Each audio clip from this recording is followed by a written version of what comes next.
Haleluya.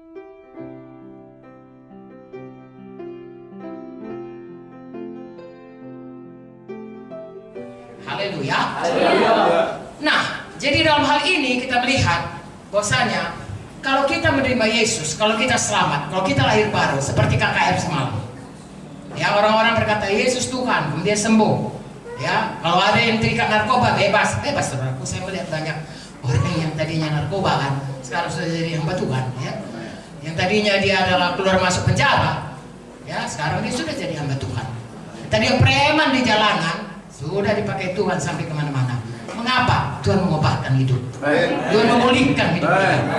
Nah, itulah yang seharusnya terjadi. Sebab kalau hanya mengampuni dosa, Tuhan hanya mengampuni dosa, maka berarti begitu kita selamat sudah diampuni dosa, dan tidak ada lagi yang harus kita lakukan kecuali bersyukur mengampuni dosa. Sebenarnya kita mati aja lah terus.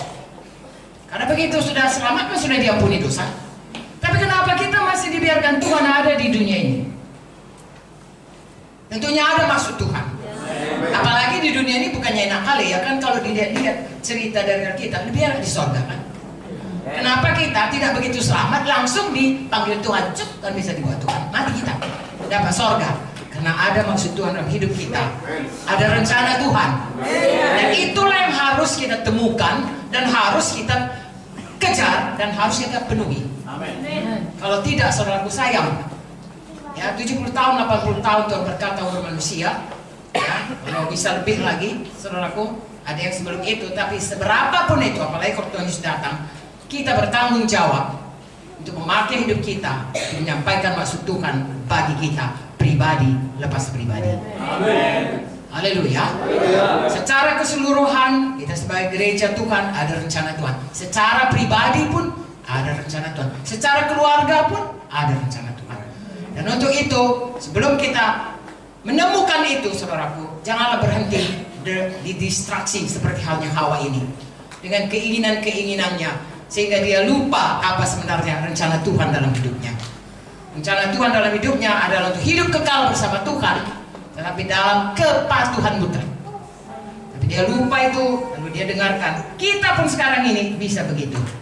Ya, ada rencana Tuhan, kita sudah selamat, kita sudah anak Tuhan, kita sudah sembuh, kita sudah kaya, kita sudah diberkati, dan lain sebagainya. Ada rencana Tuhan. Amen. Kita temukan itu, kita kerjakan itu, bahkan kita berlari-lari di dalamnya sampai itu jadi, dan itulah hidup yang sesungguhnya.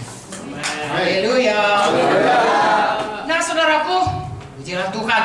Ya, manusia ini sebenarnya, saudaraku, ya, diciptakan Tuhan sangat mulia, tapi begitulah, saudaraku, tertipu oleh musuh. Musuh adalah musuh kita yang kekal. Saudara tahu, kalaupun seseorang itu dia dirasuki setan, kemudian dia mati, dianya mati, setannya masih hidup. Mengapa saudara lihat kadang-kadang kutuk dosa? Penyakit pun, kakek darah tinggi, dia pun darah tinggi. Kakek stroke, dia pun stroke. Bapak stroke, cucu pun stroke. Ya, sehingga kalau ada riwayat seperti ini, kalau kami dokter selalu tanya, adakah keturunan, adakah diabetes, adakah darah tinggi dan sebagainya, karena itu kutuk-kutuk keturunan. Puji Tuhan, kalau kita menerima Yesus, itu semua diputuskan. Amen. Untuk apa? Untuk hidup baru dalam Tuhan. Haleluya. Itu sebabnya, saudaraku, sesudah saya dan saudara selamat, tolong cari dulu apa rencana Tuhan bagi kita. Baguslah kalau kita sakit, kita cari kesembuhan. Tapi sesudah dapat kesembuhan, untuk apa kesembuhan itu? Baguslah kalau kita sudah tadinya penuh kekurangan, kemudian kita sudah mendapatkan berkat. Untuk apa Tuhan memberkati kita? Ya, ada maksud Tuhan yang jauh lebih indah dari sekadar hanya sehat, keberkatan, bebas. Sebab 1 Korintus 15:19 berkata, kalau hanya itu saja pengharapan kita, kita adalah orang paling malang. Karena itu sementara saja, akan lenyap selama-lamanya. Ada hal-hal yang Tuhan mau jadi kepada kita, Tuhan rencanakan bagi kita. Semua kita, tidak ada terkecuali, ya. Supaya itu kita genapi, dan kelak, saudaraku, saudara bisa memerintah 10 kota, 5 kota, jadi bupati, jadi gubernur, saudaraku, kekal selama-lamanya. Dan itu bukan setahun, bukan 5 tahun sekali, ada pemilu, saudaraku, ya. Tidak ada yang bisa mengambilnya dari kita, dan itu kita dapatkan selama kita di dunia ini, mematuhi Tuhan mempercayai dan melakukan apa yang dikatakan Tuhan bagi kita. Haleluya.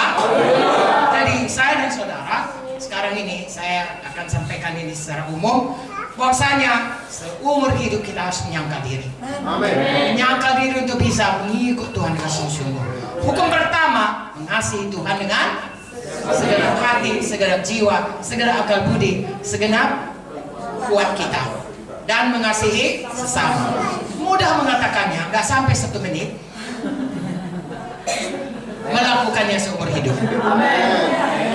Ya, tiap-tiap hari. Ya, ada dikatakan Lukas 9:23, menyangkal diri, mengangkat salib, mengikut aku setiap minggu, setiap hari kebaktian, enggak, setiap hari. Bukan aja setiap hari, setiap saat sebenarnya. Setiap saat saya dan saudara harus seperti carang yang lengket kepada Tuhan.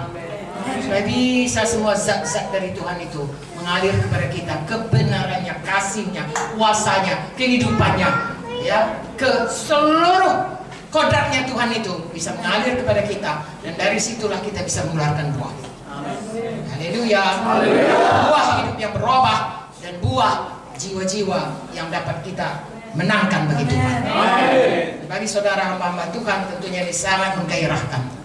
Saudara diberi kesempatan oleh Tuhan untuk membawa sebanyak-banyaknya orang, bukan saja untuk selamat, tapi kelak untuk menjadi orang yang juga seperti saudara memenangkan orang lain kepada Tuhan.